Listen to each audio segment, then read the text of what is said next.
Bobby Labonte has returned to the racetrack. That leaves 11 cars in the garage from the wreck on lap 4. Some of them are going to have trouble keeping up to the minimum speed, though, I'm thinking, after a period of time here. You see Ricky Craven in that Tide car, the 32 car. This is a good run for him. Remember, Cal Wells going to the Pontiac this year, creating his own engine program, but at the restrictor plate racetrack, they use Richard Childress engines. I was up at Martinsville last week and watching him run, and he really looked good, Larry. He had a new car up there, and it looked like he had that Martinsville setup under that thing. Elliott Sadler running in 7th. He is driving for the team that finished 3rd here last October with Ricky Rudd at the wheel. Here's Steve Burns. Well, Mike, if you haven't looked at Ford lately, look again. That Ford of Elliott Sadler's came into pit after the most recent caution.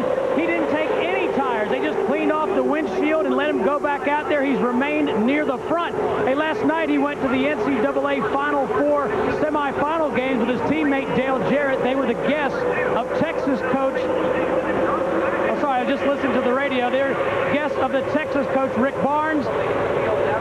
Unfortunately for Elliott Sadler, he picked Marquette to win it all, but they got back about 1 o'clock in the morning. They're going to hoop it up in Charlotte.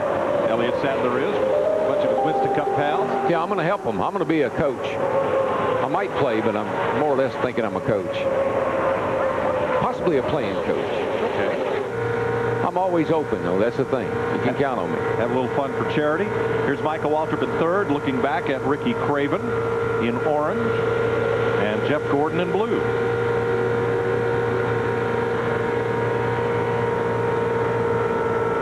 You know, right now, Darrell, the way these cars are lined out there, I don't see a big advantage whether it's around the bottom of the racetrack or up there in that second line. I know a lot depends on what cars is lined up. But it's like 1 minute you look, looks like the bottom line's moving. Next time you look, looks like the middle, the second line's moving. Oh, there's some blocking going on there, and now we're 3 wide. Woohoo! That's what happens. You get in the middle there, and you don't even want to. You start to make a pass, the guy takes his line away, and you go back the other way, and you end up in the middle. Let's talk a little bit about green flag pit stops, which will be upcoming before too long. Is there an advantage as far as one make over another on gas mileage? Well, just walking through the garage area this morning, I talked to probably 80% of the teams. It just seems like that the Dodges are just not getting that good of fuel mileage, in particular the Chip Ganassi cars, which would be Sterling Marlin in the 40 car. They talk like they could only run about 33 laps, which would put them coming in about 16 laps at lap 70. But like Jimmy Johnson in the 48 car leading the race, Chad Knaus told me they're up there about 38 laps. That don't sound like a big difference, but when you stretch it out, stop over stop over stop, it almost makes a full pit stop difference. Wow.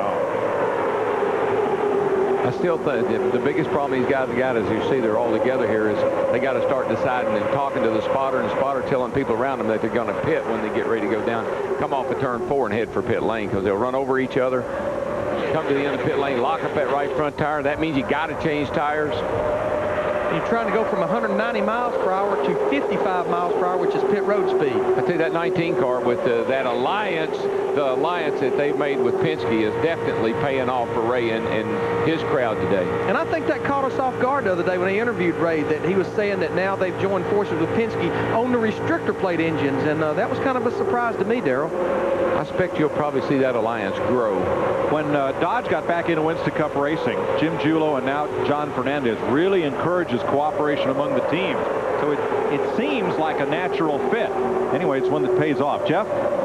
Mike, what I was going to say is I had an opportunity to talk to Roger Penske, you know, who's the owner of both the 12 and the 2 of Rusty Wallace's, but he was telling me this morning how happy he was about Ryan winning last week, but he also shared a little bit of information with me. He really felt like his Dodge engine program had room to get better and better and better, and I think right now this alliance between Jeremy Mayfield, Bill Elliott, and obviously Ray Evernham is going to really pay off dividends for everyone in the Penske organization as well as Evernham Dodge.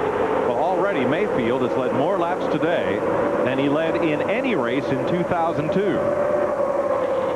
Darrell, we talked about it in the in the practice show yesterday. I think Jeremy Mayfield is a driver who really hasn't yet shown his full potential. No, but he needs to go ahead and do it. He doesn't need to agree.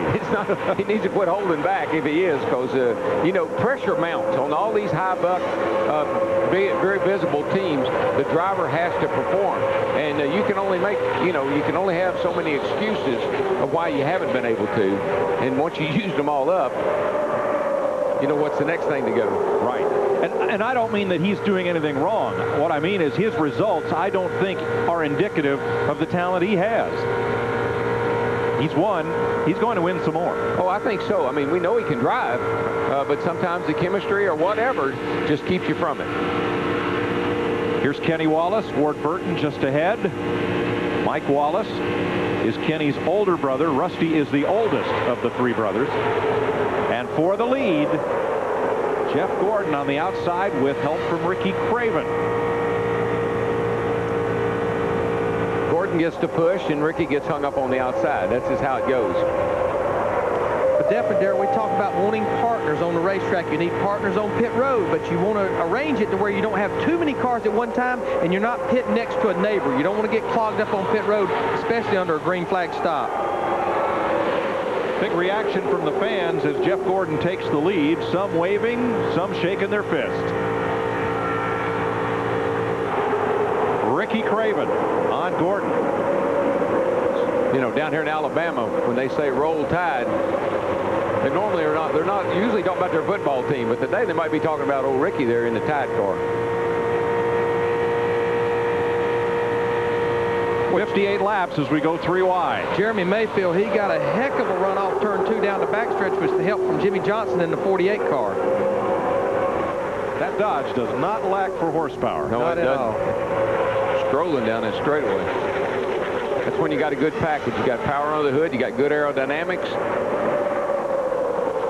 I mean, look at Greg Biffle in the 16 car. He's back up there again. Remember, they had to start at the tail end of the line because of pitting early, and he's made his way back up there bidding for a top 5. Jeremy Mayfield leads the Aaron's 499, 59 laps complete, 129 to go at Talladega.